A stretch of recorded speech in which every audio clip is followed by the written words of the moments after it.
Hey, welcome to another video. I wanted to do this really quick. I'm sure other people have done it, but I don't care. I am actually selling my Rode Podmic. You might have seen the other video that I did talking all about this mic, how excited I was about it, how I got the Rode WS2 windscreen for it. And you know, I kind of feel bad because I'm selling it because I upgraded to the Shure SM7B, but I didn't need to because I went through a bit of audio hell for a while. I kept having buzzing in my lines and stuff like that. I wound up, you might have saw in the other video, I had a PreSonus Studio, I think it's Studio Box USB 96, Audio Box USB 96. And I changed that out to a Focusrite Scarlett 2i2.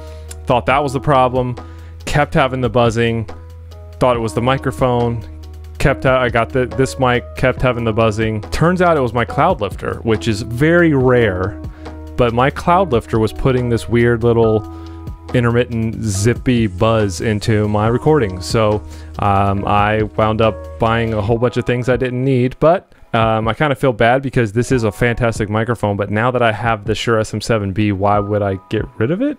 I really wish I would have figured out the problem before because it is a fantastic microphone. But I'm going to just do a quick test for you right now. I am currently using my own channel EQ on this line, but actually I think I'm going to turn that off and just give you a flat raw sound, and I'll do it between the two of them. I know that other people have probably done this before, but before I sold this one, I figured I would give it a shot. Also, sorry for the hair. It's late at night and I've wanted to do this since I just listed this on eBay. One other thing to clear up is the cloud lifter and the needing of the cloud lifter. I had a lot of comments in that video talking about, well, if you get a better interface, you don't need the cloud lifter, or if you get this other one, the Fathead or whatever. I understand there's cheaper alternatives. The cloud lifter is more expensive than what the Podmic is. I get it. Everyone's talking about price. Guys, I'm sorry, when it comes to gear and stuff like that, you gotta just spend the money on some things instead of trying to penny pinch every little thing. I mean, you do what's right for your own budget, but I mean, it just seems kind of ridiculous to be telling people what they should be spending their money on whenever, or you should have been spending your money in a different way or whatever. My job with these videos is just to show you the information and the data that I've collected and let you come up with your own opinion, but I can make recommendations, but you know, just find the right stuff that works for you. You've been listening to the Shure SM7B this entire time. Now I'm going to switch over to the Rode Podmic and let's see if you can hear a difference. And let me make sure I'm telling you the whole audio signal chain here. Microphone going into a cloud lifter, going into the Focusrite Scarlett 2i2, going into my iMac. That's the full signal chain. All right, and this is the sound of the Rode Podmic with the WS2 wind filter on it. Again, like I said before, I recommend putting a little bit of a space on here.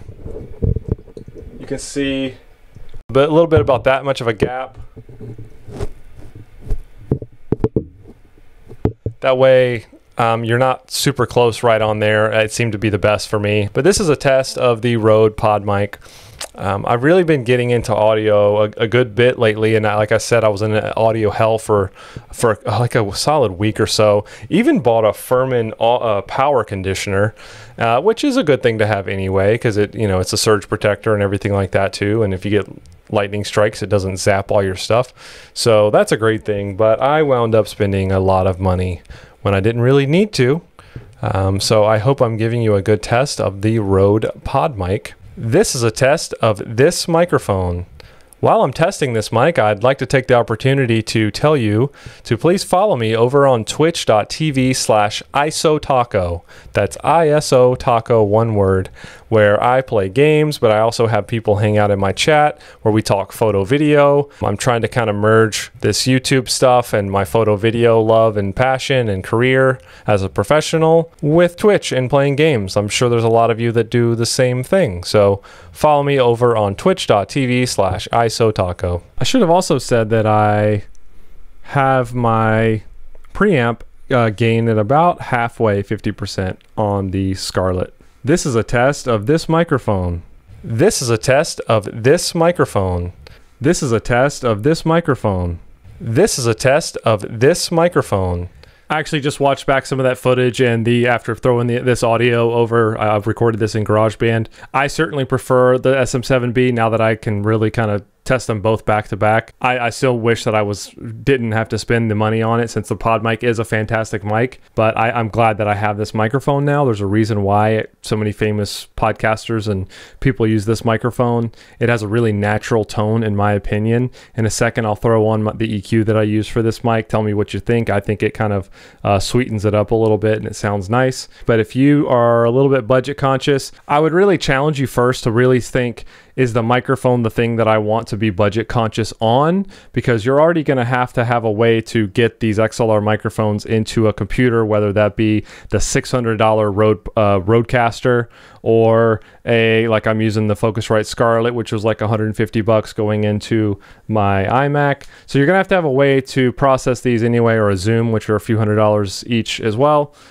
So think about it. But if you're like, you know what, Rode Podmic, $100, totally worth it, I couldn't argue with you. You know, I mean, it to me, it sounds a little flat. It's a little, I don't know, it sounds a little dull, in my opinion, raw. With the raw audio, you could definitely EQ it up and make it sound nice. Here's what the Shure SM7B sounds like with my channel EQ on there.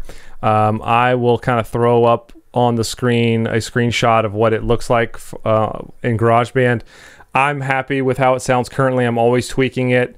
It's always a process, and you know, I'm not an expert at this stuff, so I'm just kind of learning as I go. But tell me what you think of this microphone now with the highs punched up just a little bit more. I think it has a nice rich tone, nice bassy tone to it. I like how it sounds on my podcast. And speaking of my podcast, would love for you to check it out. It's called Create More with Tracy Daniel Davis, and you can find it on any podcast platform you listen to podcasts on. And I just talk about different stuff about what us creatives are going through. I love talking about gear, of course, hence this video and a lot of other videos on my channel, but I also like to talk about the psychological stuff of what we deal with as creatives, the waning and waxing motivation, and how we kind of overcome hurdles and business stuff. So check out the Create More podcast. I'll link it down in the description. All right, so I hope this was a good enough test for you. Maybe you gained a little bit of information out of this video. If you did, leave it down in the comments. Like and subscribe and all that jazz. Appreciate you watching. I really hope to see you in the next video. Be blessed.